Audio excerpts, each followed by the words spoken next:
Kidney ವೈಫಲ್ಯದಿಂದ ಬಳಲುತ್ತಿರುವ, ಡಯಾಲಿಸಿಸ್ಗೆ ಹಣ ತೆರಲು ಸಾಧ್ಯವಾಗದಿರುವ, ಇದುವರೆಗೂ ಪ್ರತಿದಿನ ನೋವಿನಿಂದ ನರಳುತ್ತಿರುವ ನೂರಾರು ಮಂದಿಯನ್ನು ನೀವು ನಿಮ್ಮ ಆಸ್ಪಾಸಿನಲ್ಲೇ ನೋಡಿರಬಹುದು. ಇಂಥವರ ನೋವಿಗಾಗಿ ಮನಮಿಡಿದು ದೇವರಲ್ಲಿ ಪ್ರಾರ್ಥಿಸಿರಬಹುದು. ನಿಜಕ್ಕೂ ನೋವಿನಲ್ಲಿರುವ ಕಿಡ್ನಿ ರೋಗಿಗಳು ಸಮಾಧಾನದ ನಿಟ್ಟುಸಿರು ಬಿಡುವಂತಹ ಕ್ರಮವೊಂದಕ್ಕೆ ರಾಜ್ಯ ಕಾಂಗ್ರೆಸ್ ಸರ್ಕಾರ ಮುಂದಡಿ ಇಟ್ಟಿದೆ. ನಮಸ್ಕಾರ, ನಾನು BR ನಾಯ್ಡು. ಕಿಡ್ನಿ ವೈಫಲ್ಯದಿಂದ ಬಳಲುತ್ತಿರುವ ರಾಜ್ಯದ ಸಾವಿರಾರು ರೋಗಿಗಳಿಗೆ ಕರ್ನಾಟಕ ಸರ್ಕಾರವು ಸಾಂತ್ವನ ಹೇಳಲು ಮುಂದಾಗಿದೆ. ಇನ್ನು ಮುಂದೆ ಕಿಡ್ನಿ ದಾನಿಗಳು ಸಿಕ್ಕರೂ ರಕ್ತದ ಗುಂಪು ಹೊಂದಾಣಿಕೆಯಾಗದ ಕಾರಣ ಶಸ್ತ್ರಚಿಕಿತ್ಸೆ ಸಾಧ್ಯವಾಗದ ಪರಿಸ್ಥಿತಿಯನ್ನು ಎದುರಿಸಲು ಕರ್ನಾಟಕ ರಾಜ್ಯ ಕಾಂಗ್ರೆಸ್ ಸರ್ಕಾರ ಕರ್ನಾಟಕ ಬಹುಜೋಡಿ ಮೂತ್ರಪಿಂಡ ವಿನಿಮಯ ಕಸಿ ಮಾರ್ಗಸೂಚಿ 2026 ಬಿಡುಗಡೆ ಮಾಡಿದೆ. ಈ ಹೊಸ ನಿಯಮದ ಅನ್ವಯ ರಕ್ತದ ಗುಂಪು ಹೊಂದಾಣಿಕೆಯಾಗದ 3 ಅಥವಾ ಅದಕ್ಕಿಂತ ಹೆಚ್ಚು ಜೋಡಿಗಳು ಪರಸ್ಪರ ಕಿಡ್ನಿಗಳನ್ನು ವಿನಿಮಯ ಮಾಡಿಕೊಂಡು ಮರುಜೀವ ಪಡೆಯಲು ಅವಕಾಶ ಕಲ್ಪಿಸಲಾಗಿದೆ. ಸಾಮಾನ್ಯವಾಗಿ ರೋಗಿಯ ಹತ್ತಿರದ ಸಂಬಂಧಿಕರು ಕಿಡ್ನಿ ನೀಡಲು ಮುಂದೆ ಬಂದರೂ ರಕ್ತದ ಗುಂಪು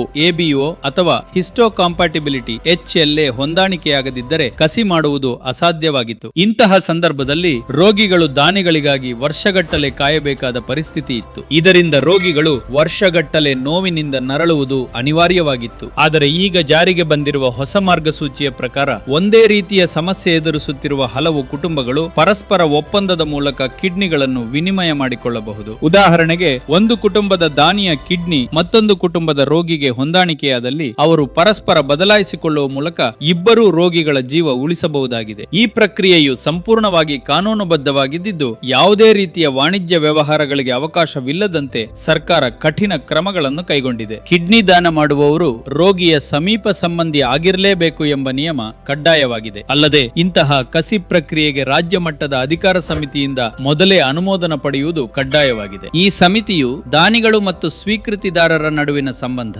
ವೈದ್ಯಕೀಯ ವರದಿಗಳು ಮತ್ತು ಅವರ ಸ್ವಯಂ ಇಚ್ಛೆಯನ್ನು ವಿಡಿಯೋ ರೆಕಾರ್ಡಿಂಗ್ ಮೂಲಕ ಪರಿಶೀಲಿಸಿ ನಂತರವಷ್ಟೇ ಅನುಮತಿ ನೀಡಲಿದೆ. ರಾಜ್ಯದ ಎಲ್ಲಾ ನೋಂದಾಯಿತ ಕಿಡ್ನಿ ಕಸಿ ಆಸ್ಪತ್ರೆಗಳಲ್ಲಿ ಈ ಸೌಲಭ್ಯ ದೊರೆಯಲಿದ್ದು, ಮಲ್ಟಿಪೇರ್ ಅಥವಾ ಸ್ವಾಪ್ ಕಸಿ ಪ್ರಕ್ರಿಯೆಗೆ ಬೇಕಾದ ಎಲ್ಲಾ ವೈದ್ಯಕೀಯ ಪರೀಕ್ಷೆಗಳನ್ನು NABL ಮಾನ್ಯತೆ ಪಡೆದ ಪ್ರಯೋಗಾಲಯಗಳಲ್ಲಿಯೇ ನಡೆಸಬೇಕು ಎಂದು ಸರ್ಕಾರ ಸೂಚಿಸಿದೆ. ಸರ್ಕಾರದ ಈ ಮಹತ್ವದ ನಿರ್ಧಾರದಿಂದಾಗಿ ದಾನಿಗಳ ಕೊರತೆಯಿಂದ ಕಂಗಾಲಾಗಿದ್ದ ರೋಗಿಗಳಿಗೆ ಹೊಸ ಭರವಸೆ ಮೂಡಿದಂತಾಗಿದೆ. ಜನರ ನೋವಿಗೆ ಸ್ಪಂದಿಸುವುದು, ಅವರನ್ನು ಗುಣಮುಖಪಡಿಸುವುದು ಕಾಂಗ್ರೆಸ್ ಸರ್ಕಾರದ ಬದ್ಧತೆಯಾಗಿದೆ. ಜೈ ಹಿಂದ್, ಜೈ ಕರ್ನಾಟಕ.